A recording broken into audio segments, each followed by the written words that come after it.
క్రీస్తుకు పూర్వం 330 నుండి 166 వరకు గ్రీకులు పరిపాలించారు. దాని తర్వాత 166 నుండి 63 మధ్యలో రోమా వాళ్ళు రాకముందు ఇంకో ప్రభుత్వం కూడా పరిపాలించిందండి. వాళ్ళని మక్కబీయులు అంటారు. మక్కబీయులు మక్కబీయులు వీళ్ళెవరు అనేది వాళ్ళు తెలుసుకుందామండి. మక్కబీయులు పరిపాలించారండి. ఎప్పటి నుండి అంటే 166 నుండి 63 వరకు మక్కబీయులు. వీళ్ళ తర్వాత 63 నుండి ఇంచుమించుగా 600 సంవత్సరాలు రోమన్స్ పరిపాలించారండి. మనకి రోమన్స్ పరిపాలించిన టైంలోనే యేసుక్రీస్తు వారు రావటం, అపోస్తులు ఇదంతా జరిగింది రోమా సామ్రాజ్యం టైంలో. యేసుక్రీస్తు వారిని చంపింది, పౌలు గారిని, వీళ్ళందరినీ చంపింది కూడా రోమా సామ్రాజ్యం టైంలోనే. ఇది ఎప్పుడు మక్కబీయుల తర్వాత రోమా సామ్రాజ్యం వచ్చింది అంటే క్రీస్తుకు పూర్వం 63 నుండి ఇంచుమించుగా క్రీస్తు శకం 500 దాకా రోమన్సే పరిపాలించారు. సో ఇది మనకి చరిత్ర అన్నమాట. ఎవరెవరు యూదుల్ని పరిపాలించారు. మనకి యూదుల గురించి ఎందుకు తెలుసుకోవాలి? యేసుక్రీస్తు వచ్చింది ఎవరిలో నుండి? సో అందువల్ల యూదులకి ఏం జరిగినాయి, వాళ్ళ ఎవరెవరికి పరిపాలించారు, యూదులు మంచి వాళ్ళ, యూదులు అంత గొప్ప వాళ్ళ గురించి తెలుసుకోవాలా అంటే అంత గొప్ప వాళ్ళేం కాదు. అది నేను చెప్పట్లేదండి, దానియేలు గారే చెప్తారు. ఒకసారి దానియేలు గ్రంథం 9వ అధ్యాయం 11వ వచనం. దానియేలు గారు ఎవరండి? ఒక యూదుడు. దానియేలు గారు కూడా ఒక యూదుడు. ఆయనే వాళ్ళ గురించి ఏం చెప్తారో ఒకసారి చూద్దామండి.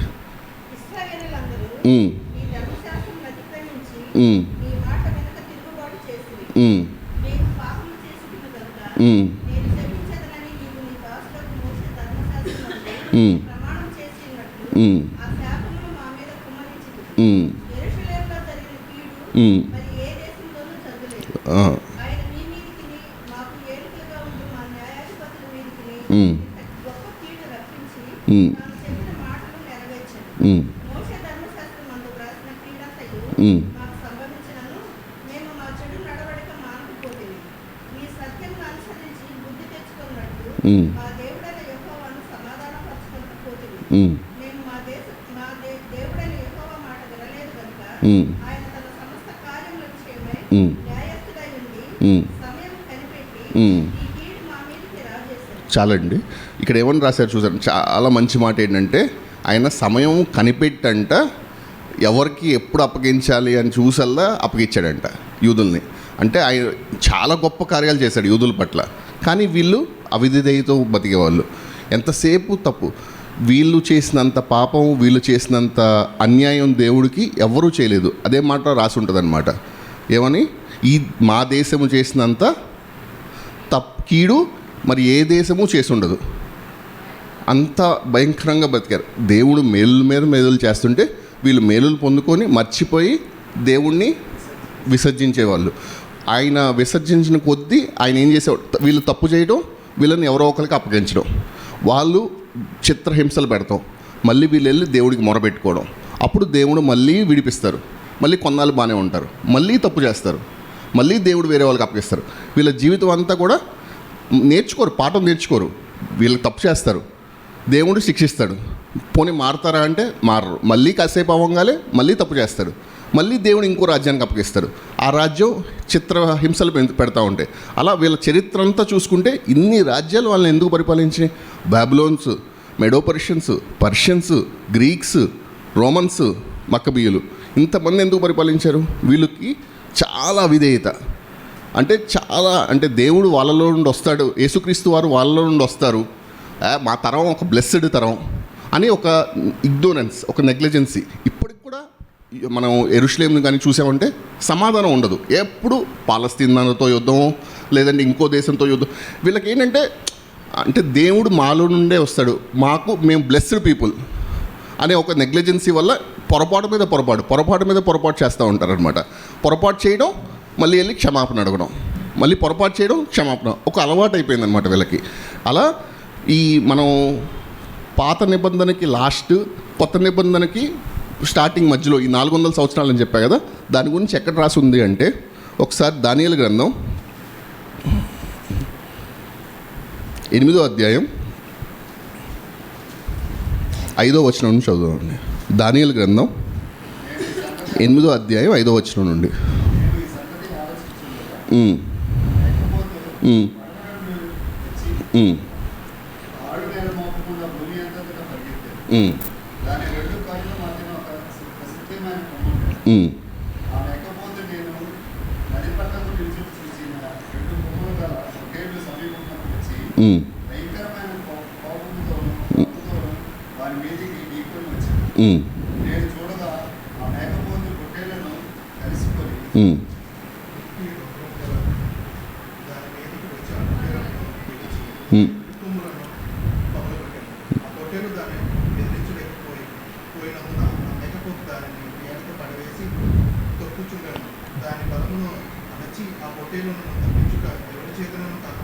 చాలండి.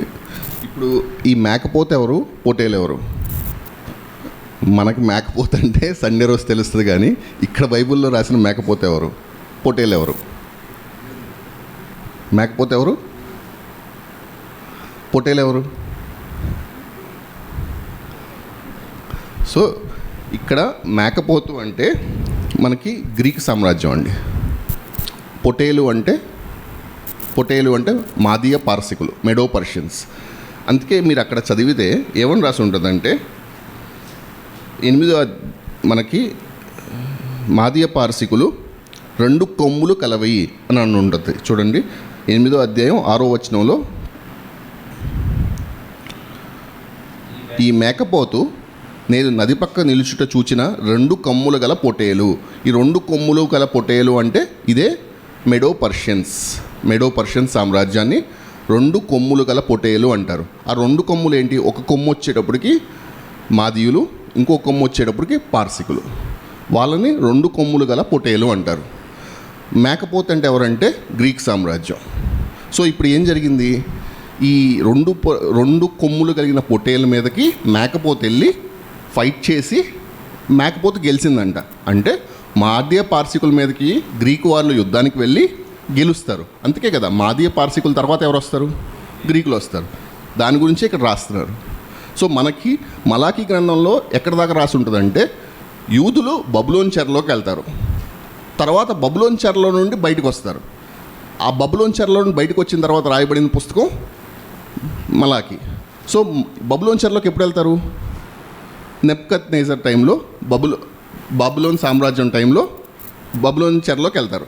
వచ్చేది బయటికి ఎప్పుడు అంటే, మాదీయ పార్సికుల్లో కొరేషు అనే ఒక రాజు వస్తాడు. ఆ రాజు వచ్చిన తర్వాత వీళ్ళని యూదుల్ని ఆ బబులోన్ చెరలో నుండి బయటకు వస్తారు. సో ఇప్పుడు కొరేషు టైంలో వస్తారు. ఈ కొరేషు గారు ఎప్పుడు వస్తారు? మాదీయ పార్సికుల సామ్రాజ్యంలో మొదటి రాజు అనమాట. వచ్చిన టైంకి ఈ మలాకీ గ్రంథం 430. నేను ఇందాక మీకు కాలాలు చెప్పాను కదా, ఈ కాలాల్లో మాదీయ పార్సికుల కాలం చూడండి, 539 నుండి 450. ఇందాక మలాకీ గ్రంథం రాసిన టైము 430. సో ఆ టైంలో అంటే చాలా యాక్యురేట్గా ఉంటుంది అనమాట.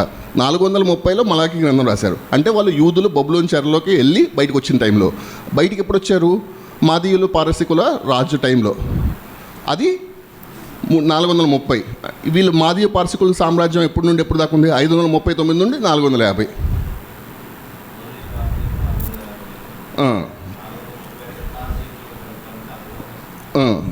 సో ఆ పర్షియన్స్ టైంలో వీళ్ళు బయటకు వస్తారు.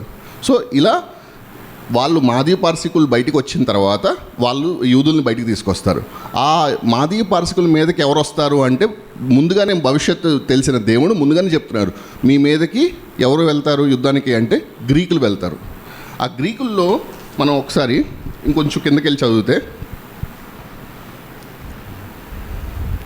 8వ వచనం, 8వ అధ్యాయం 8వ వచనం, దానియేలు గ్రంథం 8వ అధ్యాయం 8వ వచనం.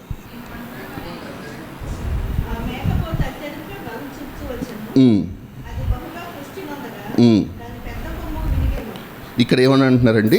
ఆ మేకపోతు అత్యధికముగా బలము చూపుచున్న ఈ పెద్ద కొమ్ము ఎవరండి? ఆ మేకపోతు అంటే మనకు అర్థమైంది. మేకపోతు అంటే ఎవరు? గ్రీక్ సామ్రాజ్యం. ఈ గ్రీక్ సామ్రాజ్యంలో పెద్ద కొమ్ము ఎవరు? సో గ్రీకుల్ని పరిపాలించిన పెద్ద రాజు ఎవరు? Alexander the great. ఈ అలెగ్జాండర్ ది గ్రేట్ ప్రపంచం అంతటినీ జయించేశాడు. ఆయన ఇండియా మీద కూడా వచ్చాడు. మనం ఇండియా మీదకి వచ్చినప్పుడు మన భారతదేశపు రాజు ఎవరంటే పురుషోత్తముడు. మన భారతదేశపు రాజు ఎవరంటే పురుషోత్తముడు అనే ఒక రాజు ఉండేవాడు. ఆ టైంలో ఈ అలెగ్జాండర్ ది గ్రేట్ భారతదేశం మీదకి కూడా వచ్చారు. మీకు ఒక మ్యాప్ చూపిస్తానండి.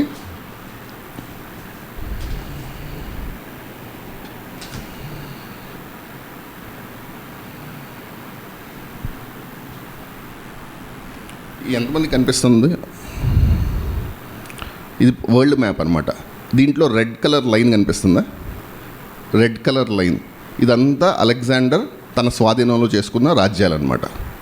సో ఈ అలెగ్జాండర్ అంటే గ్రీక్ సామ్రాజ్యం స్వాధీనం చేసుకున్న రాజ్యాలు ఆల్మోస్ట్ ప్రపంచం అంతా, భారతదేశం లేదు.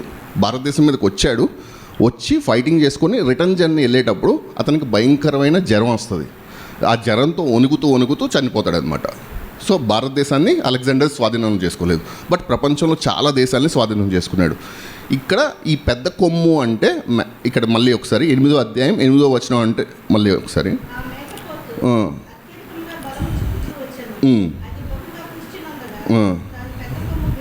విరిగెను అంటే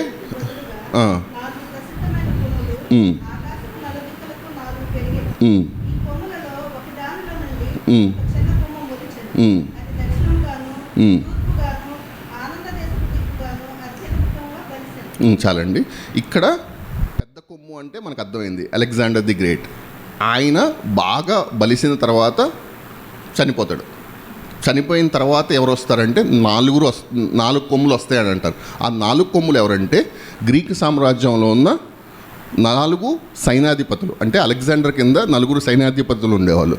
వాళ్ళు 4 ఏం చేశారంటే గ్రీక్ సామ్రాజ్యాన్ని 4 భాగాలు చేసుకున్నారు. ప్రపంచాన్ని 4 భాగాలు చేసుకున్నారు.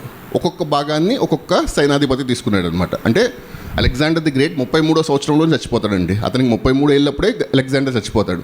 దాని తర్వాత అతనికి ఫ్యామిలీ ఉండదన్నమాట. సో అతని సైన్యాధిపతులు 4 ఉండేవాళ్ళు. వాళ్ళు 4 ఆ మొత్తం అప్పుడు దాకా స్వాధీనం చేసుకున్న దేశాలని 4 భాగాలుగా చేసుకుంటారనమాట. ఆ 4 భాగాలు ఏంటి అంటే ఫస్ట్ భాగం వచ్చేటప్పటికి మాసిదోనియా గ్రీస్ దేశాలు, వీటిని ఫస్ట్ భాగంగా చేస్తారు. సెకండ్ భాగం బెతూనియా. మనం పౌలు గారి చరిత్రల్లో కూడా చూస్తాం అన్నమాట బెతూనియా ఇవన్నీ కూడా. సెకండ్ భాగం బెతూనియా. 3వ భాగం సిరియా నుండి ఇండియా ఆఖరి వరకు, అంటే ఇండియాని టచ్ అయ్యేదాకా, అది ఇంకో భాగం. 4వ భాగం పాలస్తీనా, ఐగుప్తు, ఇవన్నీ అనమాట. సో ఇప్పుడు అలెగ్జాండర్ చనిపోయిన తర్వాత, అంటే గ్రీకు చక్రవర్తి అలెగ్జాండర్ చచ్చిపోయిన తర్వాత ఆయన గెలిచిన సామ్రాజ్యాల్ని 4 భాగాలుగా చేసుకున్నారు. 4 సైనాధిపతులు పరిపాలించారు. ఆ సైనాధిపతుల పేర్లు ఏంటంటే ఇప్పుడు మాసిదోనియా గ్రీస్ ఆ సామ్రాజ్యాన్ని పరిపాలించిన అతని పేరు సెసేందర్. సో ఇందాక చెప్పిన మాసిదోనియా గ్రీస్ ఈ సామ్రాజ్యాన్ని పరిపాలించిన వ్యక్తి పేరు సెసేందర్. తర్వాత బెతూనియా అనే ప్రదేశాన్ని పరిపాలించిన అతని పేరు లిసిమేతస్. దాని తర్వాత సిరియా నుండి భారతదేశపు అంచు వరకు కూడా పరిపాలించిన అతని పేరు సెల్యూకస్. సిరియా నుండి భారతదేశపు అంచు వరకు సెల్యూకస్. తర్వాత 4వ భాగం పాలస్తీనా నుండి ఈజిప్టు అవన్నీ కూడా పరిపాలించిన అతని పేరు టాలమీ. మళ్ళొకసారి చెప్తున్నా అండి, 4 భాగాలుగా విభజించుకున్నారు. 4 సైనాధిపతులు పంచుకున్నారనమాట. ఫస్ట్ అతను తీసుకున్న ప్రదేశాలు ఏంటంటే మాసిదోనియా గ్రీసు. ఆ 2 కూడా సెసెందర్ అనే వ్యక్తి తీసుకున్నాడు. తర్వాత బెతూనియా అనే ప్రదేశాన్ని లిసిమెతస్ అనే వ్యక్తి తీసుకున్నాడు. తర్వాత సిరియా నుండి భారతదేశపు అంచు వరకు కూడా సెల్యూకస్ అనే వ్యక్తి తీసుకున్నాడు. తర్వాత పాలస్తీనా, ఐగుప్తు వీటన్నిటిని కూడా టాలమీ తీసుకున్నాడు. సో మనం ఇప్పుడు దాకా కూడా చూస్తుంది ఏంటంటే యూదుల్ని ఎవరు టచ్ చేశారు, యూదుల్ని ఎవరు పరిపాలించారు, వాటి గురించి ఆలోచిస్తున్నాం. కాబట్టి ఈ 4 నుండి మనకి 2 వ్యక్తులే కావాలి. ఆ 2 వ్యక్తులు ఎవరంటే సెల్యూకస్, టాలమీ. ఎందుకంటే టాలమీ వచ్చి పాలస్తీనాని పరిపాలించాడు. పాలస్తీనా అంటే నథింగ్ బట్ ఎరుషలేం. అందుకని మనకి టాలమీ గురించి కావాలి, తర్వాత సెల్యూకస్ గురించి కూడా కావాలి. సెల్యూకస్ ఎందుకు కావాలి అంటే పాలస్తీనాని అంటుకొని సిరియా ఉంటుంది. సో వీళ్ళిద్దరి మధ్యలో ఒక చరిత్ర జరిగిద్ది అనమాట. ఆ చరిత్ర చాలా ప్రాముఖ్యమైన చరిత్ర. అందుకని మనం ఈ 2 గురించి కొద్దిగా చదువుదాం. ఈ టాలమీ అనే వ్యక్తి చాలా మంచి వ్యక్తి, యూదులు ఫ్రెండ్లీ వ్యక్తి. అంటే యూదులకి చాలా హెల్ప్ చేస్తున్న వ్యక్తి. ఇతను ఏం చేశాడంటే రాగాలే మనకు అక్కడ ఉన్న ప్రధాన యాజకుడు, యెరూషలేంలో ఉన్న ప్రధాన యాజకుడు ఎలియాజర్ అని ఒక ఆయన ఉంటాడు. ఆయన పిలిపిస్తాడనమాట. పిలిచి మీ ధర్మశాస్త్రం అంతా కూడా ఏ భాషలో ఉంది? హెబ్రీ భాషలో ఉంది. సింపుల్గా మనకు గుర్తుపెట్టుకోవాల్సింది ఏంటంటే యూదుల్ని లేదంటే ఇజ్రాయేలీల్ని హెబ్రీలు అంటారు. సో వాళ్ళు పాటించే ధర్మశాస్త్రాన్ని హెబ్రీ భాషలోనే ఉండేది. సో పాత నిబంధన అంతా కూడా హెబ్రీ భాషలో ఉంటుంది, ఎందుకంటే అది పాత ధర్మశాస్త్రం కాబట్టి. ఇప్పుడు నేను చెప్పిన ఈ టాలమీ అనే వ్యక్తి వచ్చి ఈ ప్రధాన యాజకుడు ఎవరైతే ఉంటారో ఎలియాజర్, ఆయన పిలిచి మీకు 12 గోత్రాలు ఉన్నాయి, గోత్రానికి చొప్పున 7 తీసుకురండి, అప్పుడు 6 తీసుకురండి, అప్పుడు 12 ఆరులు ఎంత అవుతారు? 72 మంది. ఈ 72 మంది చేత ఈ ధర్మశాస్త్రాన్ని గ్రీక్లోకి అనువాదం చేద్దాం. ఇప్పుడు గ్రీక్లో దాన్నే సెప్ట్యుగెంట్ బైబుల్ అంటారు. సెప్ట్యుగెంట్ అంటే 72. ఆ సెప్ట్యుగెంట్ బైబుల్ని స్టార్ట్ చేసింది అంటే హెబ్రీ భాషలో ఉన్న బైబుల్ని గ్రీకు భాషలోకి తర్జుమా చేయాలి అనే ఆలోచన ఎవరిది అంటే గ్రీకు రాజు అయిన టాల్మస్ అనే ఆయనదనమాట. అలానే మనకి కొత్త నిబంధన అంతా అందుకే గ్రీకు భాషలో ఉంటుంది, ఎందుకంటే ఆ టైంలోనే కన్వర్షన్ జరిగింది కాబట్టి. ప్రతి గోత్రంలో నుండి 6 పిలుచుకొని మొత్తంగా 70 మందిని తీసుకొని ఈ బైబుల్ ఏదైతే అప్పుడు దాకా హెబ్రీ భాషలో ఉండేదో దాన్ని గ్రీకు భాషలోకి తర్జుమా చేశారనమాట. ఎవరి టైంలో? ఈ టాలమస్ అనే టైంలో. అందుకని ఈ టాలమస్ ఈవెన్ దో గ్రీకు రాజైనా యూదులన్నా దేవుడన్నా కొంచెం భయం ఉన్న వ్యక్తి. అతను ఇదే కాకుండా ఒక పెద్ద విశ్వవిద్యాలయం కూడా కట్టించాడు. మనకి ప్రపంచంలో అంటే ఆ టైంలో 3 పెద్ద విశ్వవిద్యాలయం ఉండేది. ఒకటేమో ఇక్కడ ఉన్నది, రెండోది వచ్చేటప్పటికి తార్స్లో ఉంది, మూడోది వచ్చేటప్పటికి ఏథెన్స్లో ఉండేది. ఈ 3 పెద్ద విశ్వవిద్యాలయాలు అప్పట్లో. ఇది ఎవరు స్టార్ట్ చేశారంటే ఇతనే అనమాట. అక్కడ ఉన్న ధర్మశాస్త్రపు పుస్తకాలు వాటన్నిటిని కూడా ఒక లైబ్రరీ పెట్టి ఆ లైబ్రరీలో స్టోర్ చేయడం, ఇవన్నీ కూడా టాలమీ కాలంలోనే జరిగినాయి. సో టాలమీ అనే అతను యూదులకి చాలా హెల్ప్ చేసే వ్యక్తి అనమాట. ఇదంతా కూడా పక్కన సిరియా దేశంలో ఉన్న రాజు ఎవరు? సెల్యూకస్ చూసి రగిలిపోతూ ఉంటాడు. వీడేంటి, మనం గ్రీక్ సామ్రాజ్యం అయి ఉండి మన అంటే వీళ్ళు గ్రీకులు అనగానే మనకు తెలియాల్సింది ఏంటంటే వీళ్ళు అన్యులు, విగ్రహారాధన చేసేవాళ్ళు. మనం మన దేవతల్ని ఎంకరేజ్ చేసుకోకుండా వీడు వాళ్ళ దేవతల్ని ఎంకరేజ్ చేస్తున్నాడని కోపం బాగా వచ్చేది. సో ఎన్నోసార్లు ఈ టాలమీ వాళ్ళ మీద యుద్ధానికి వెళ్ళేవాడు ఈ సెల్యూకస్. కానీ దేవుడికి హెల్ప్ఫుల్గా వీడు ఉండటం వల్ల టాలమీ అనేవాడు దేవుడు వీళ్ళకి విజయాన్ని ఇచ్చేవాడు. ఫైనల్గా ఏమైందంటే క్రీస్తుకు పూర్వం 198లో ఈ టాలమీ మీద సెల్యూకస్ వాళ్ళు యుద్ధం గెలుస్తారనమాట. ఇంకా అప్పటి నుండి పాలస్తీనా వీటిని కూడా ఈ సెల్యూకస్ వంశమే పరిపాలించడం స్టార్ట్ చేసింది. ప్రీవియస్గా సెల్యూకస్ వంశం సిరియా వీటిని పరిపాలించేది. క్రీస్తుకు పూర్వం 198లో టాలమీ మీద సెల్యూకస్ వాళ్ళు గెలుస్తారు. గెలిచిన తర్వాత అప్పటి నుండి పాలస్తీనా, ఐగుప్తు వీటిని కూడా సెల్యూకస్ వంశమే పరిపాలించడం స్టార్ట్ చేస్తుంది. సో ఇప్పుడు సెల్యూకస్ వంశం వేటిని పరిపాలిస్తుంది? సిరియా, పాలస్తీనా, ఈజిప్టు అన్నిటిని కూడా పరిపాలిస్తుంది సెల్యూకస్. ఇప్పుడు మీకు 4 కొమ్ములు ఎవరో అర్థమైంది కదండి. ఇప్పుడు మళ్ళీ ఒకసారి మనం 8వ అధ్యాయం 8వ వచనం చదువుదాం.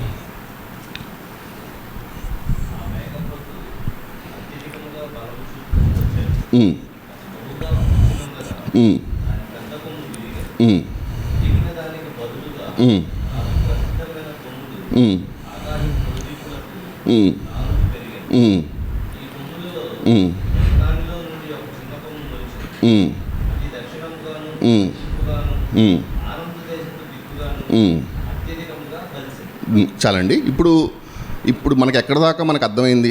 మేకపోతే ఎవరో అర్థమైంది. ఆ మేకపోతే ఎవరు? గ్రీకు దేశం. పెద్ద కొమ్ము ఎవరో అర్థమైంది. ఆయన ఎవరు? Alexander the great. 4 కొమ్ములు ఎవరో అర్థమైనాయి. 4 కొమ్ములు ఎవరు? అలెగ్జాండర్ ది గ్రేట్ చనిపోయిన తర్వాత 4 సేనాధిపతులు. ఈ 4 సేనాధిపతులు 4 భాగాలుగా చేసుకొని వాటిని పరిపాలించడం స్టార్ట్ చేశారు.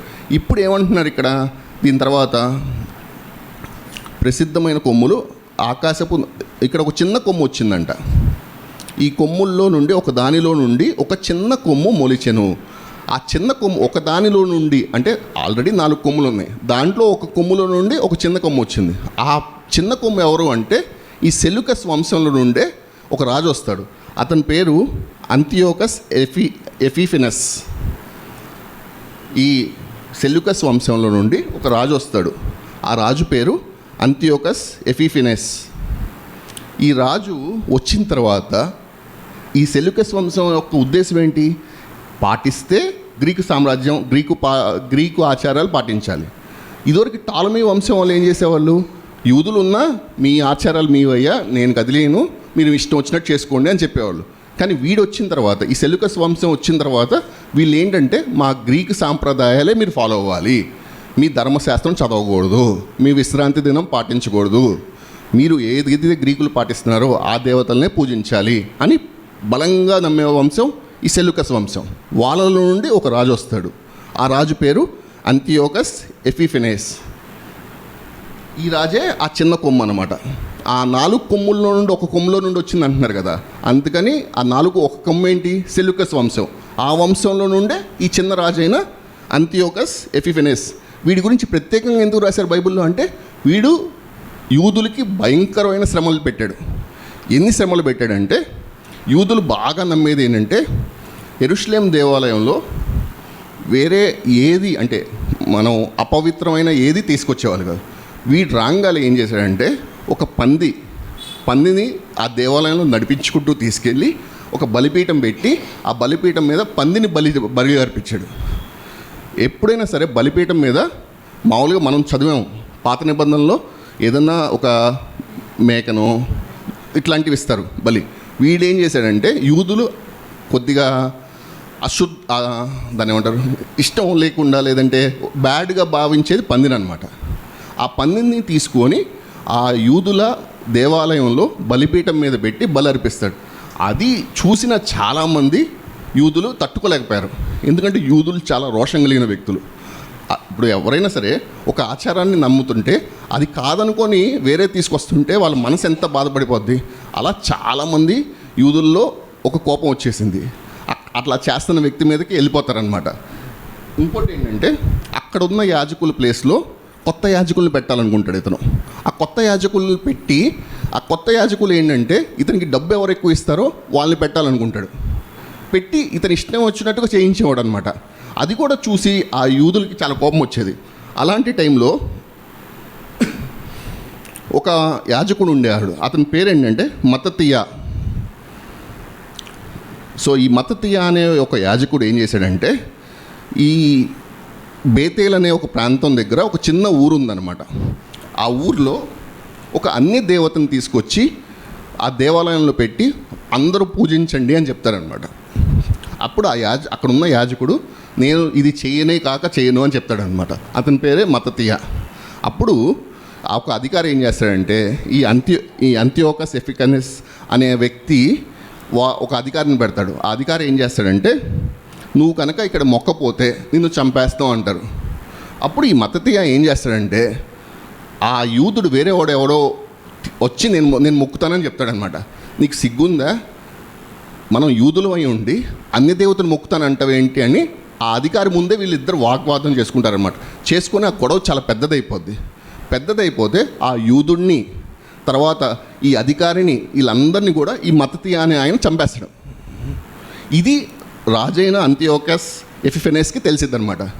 తెలిసి చాలా కోపంతో వీళ్ళ మీదకి వస్తాడు. అప్పుడు ఈయన ఏం చేస్తాడంటే, ఈ మత్తతియా అనే వ్యక్తి, ఇతను చాలా ప్రాముఖ్యం అనమాట. ఇతను ఎందుకు ప్రాముఖ్యం అంటే, తర్వాత ఒక రాజ్యం వచ్చింది అని చెప్పా కదా, ఆ రాజ్యానికి హెడ్ ఇతనే అవుతాడు. అతని పేరే, అందుకే ఈ యాజకుడి పేరు మత్తతియా. ఈ మత్తతియా యూదులు కొంతమంది, ఈ మత్తతియాకి 5 కొడుకులు ఉండేవాళ్ళు. వీళ్ళందరూ కూడా కొండల్లోకి వెళ్ళిపోతారు, పారిపోయి వీళ్ళు ఒక సైన్యంలాగా తయారవుతారు. ఈ సైన్యం తయారైపోయిన తర్వాత వీళ్ళందరూ కలిసి ఏం చేస్తారంటే, ఈ అంతియోకస్ వీళ్ళ మీద ఫైటింగ్ చేస్తూ ఉంటారనమాట. వీళ్ళ మీద అనేక సార్లు యుద్ధం చేస్తూ ఉంటారు, ఓడిపోతూ ఉంటారు. ఫైనల్గా వీళ్ళు వాళ్ళ తాత అయిన మత్తతియా చనిపోతాడు. తర్వాత వాళ్ళ కొడుకు, అతని పేరు ఏంటంటే యూదా. అతన్నే మక్కబియా అంటారు. మత్తతియా వాళ్ళ కొడుకు పేరు యూదా. సో యూదానే అతని టైంలో ఒక పెద్ద సైన్యాన్ని తయారు చేసుకొని ఈ గ్రీకులు ఈ సెల్యూకస్ వంశంలో ఉన్న అంతియోకస్ ఎఫీఫినస్ అనే రాజు మీదకి యుద్ధానికి వెళ్తారనమాట. వెళ్ళి గెలుస్తారు. గెలిచిన తర్వాత క్రీస్తు పూర్వం 166వ సంవత్సరంలో ఈ మక్కబీయుల వంశం వశం అయిపోద్ది అనమాట ఈ పాలస్తీనా. అప్పుడు దాకా సెల్యూకస్ వంశం పరిపాలించేది. తర్వాత ఇతను ఎప్పుడైతే ఈ మత్తతియా వాళ్ళ కొడుకు యూదా ఇతను ఒక సైన్యం తీసుకొని వాళ్ళ మీదకి యుద్ధానికి వెళ్ళి వాళ్ళని జయించి తర్వాత మక్కబీయులు పరిపాలిస్తారన్నమాట ఈ పాలస్తీనాని. ఈ మక్కబీయులు ఎప్పటి నుండి పరిపాలిస్తారంటే క్రీస్తుకు పూర్వం 166 నుండి 63 వరకు. ఇప్పుడు దాకా అందరికి అర్థమవుతుందని అనుకుంటున్నా. సో ఇప్పుడు కొంతమంది కొత్తగా వచ్చారు కాబట్టి వాళ్ళకి ఒకసారి రీక్యాప్ చేస్తాను. మనం దానియేలు గ్రంథం 8వ అధ్యాయం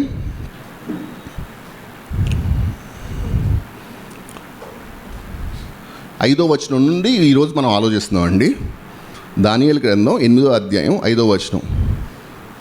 దీంట్లో మీరు చదివితే మేకపోత అని ఒకటి ఉంటుంది, 2 కొమ్ములు కలిగిన పొటేలు అని ఉంటుంది. ఈ మేకపోత అంటే ఏంటి, ఈ 2 కొమ్ములు కలిగిన పొటేలు అంటే ఏంటి, దానికి కొంచెం కిందకు వస్తే ఇవన్నీ కూడా ఇవాళ ఆలోచించాం మనం. మేకపోత అంటే ఏంటి అంటే గ్రీకు సామ్రాజ్యం. 2 కొమ్ములు కలిగిన పొటేలు అంటే మెడో పర్షియన్స్, మాదియా పారసిక సామ్రాజ్యం.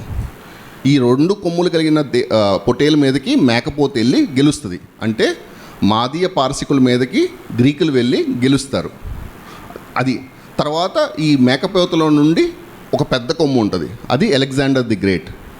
తర్వాత 4 వేరే కొమ్ములు వస్తాయి. అంటే అలెగ్జాండర్ ది గ్రేట్ చనిపోయిన తర్వాత ఆ మొత్తం ఆయన గెలిచిన సామ్రాజ్యాల్ని 4 భాగాలుగా చేసుకొని 4 సేనాధిపతులు పరిపాలిస్తారు. అవి 4 కొమ్ములు.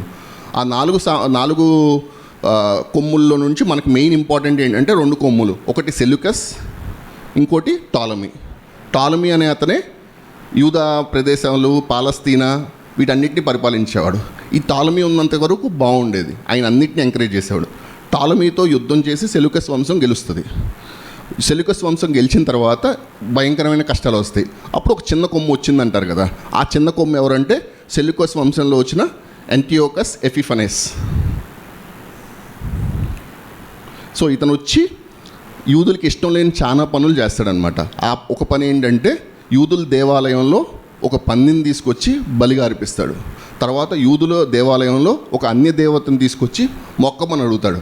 వీటన్నిటిని కూడా చాలామంది యూదులు చేయను అని ఎదురు తిరుగుతారు.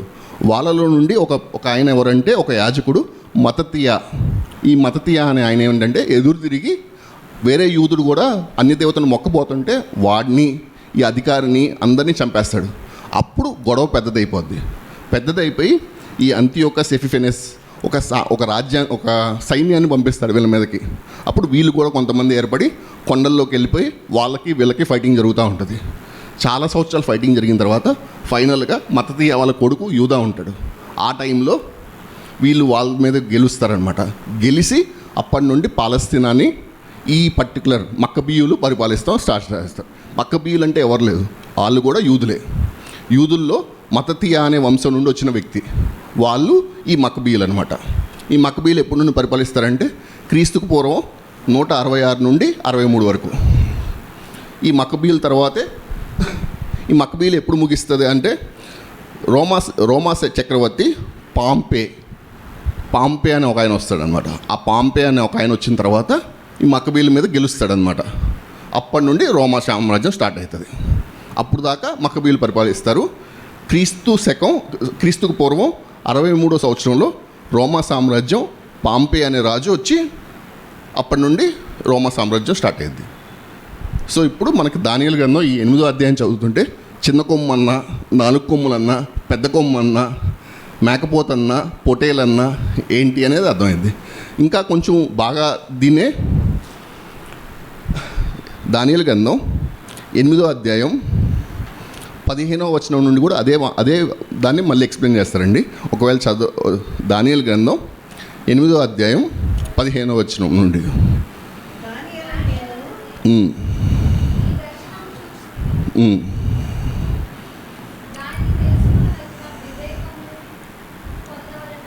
ఒకసారి 20వ వచనం నుండి చదువుదాం డైరెక్ట్గా. దానియేలు గ్రంథం 8వ అధ్యాయం ఆ,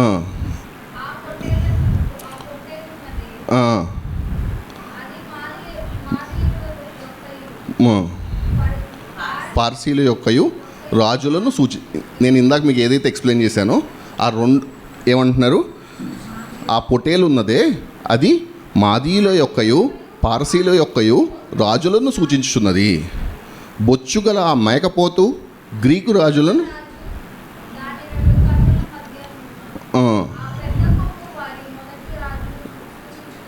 ఆ పెద్ద కొమ్మే అలెగ్జాండర్ ది గ్రేట్.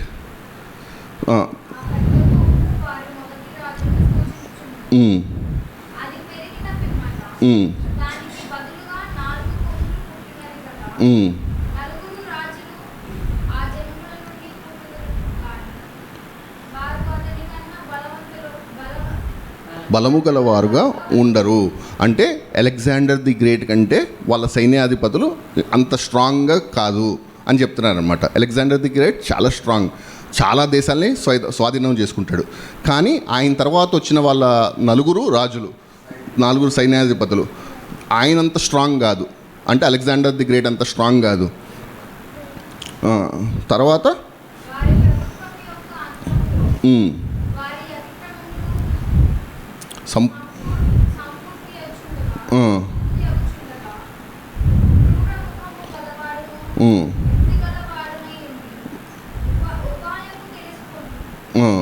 ఒక రాజు పుట్టును, వాడే సెల్యూకస్ వంశంలో నుండి వచ్చిన అంతియోకస్ ఎపిఫెనెస్.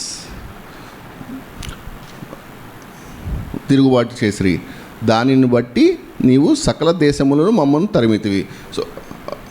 సో ఇది అనమాట. అంటే మనకి పాత నిబంధనలో ఒక మలాఖీ గ్రంథం మనకు ఎప్పుడు రాశారు, యూదులు బబులోన్ చెరలో నుండి బయటకు వచ్చినప్పుడు. అప్పటి నుండి తర్వాత మళ్ళీ కొత్త నిబంధన ఎప్పుడు స్టార్ట్ అయింది, మత్తయి సువార్త, రోమా సామ్రాజ్యంలో. ఈ మధ్యకాలంలో 400 సంవత్సరాలు ఏం జరిగింది అంటే ఇన్ని రాజ్యాలు మారినాయి, ఇంతమంది రాజులు మారారు, యూదులు ఏమైపోయారు, ఇవన్నీ కూడా ఇవాళ మనం ఆలోచించిన టాపిక్ అనమాట. అంటే మనకు ఒక white paper, empty white paper ఉంది, బట్ ఆ వైట్ పేపర్ యొక్క స్టోరీ 400 సంవత్సరాలు. ఆ 400 సంవత్సరాలు ఈ రాజ్యాలన్నీ యూదుల్ని పరిపాలించాయి. ఒక రాజ్యం వెమ్మట ఇంకో రాజ్యం వెమ్మట అట్లా ఇంతమంది పరిపాలించారనమాట. అంటే మనకి బైబిల్ ఎందుకు ఇవన్నీ తెలుసుకోవాలి అంటే, ఒకసారి కొరింథీయులకు రాసిన మొదటి పత్రిక 10వ అధ్యాయం 11వ వచనం.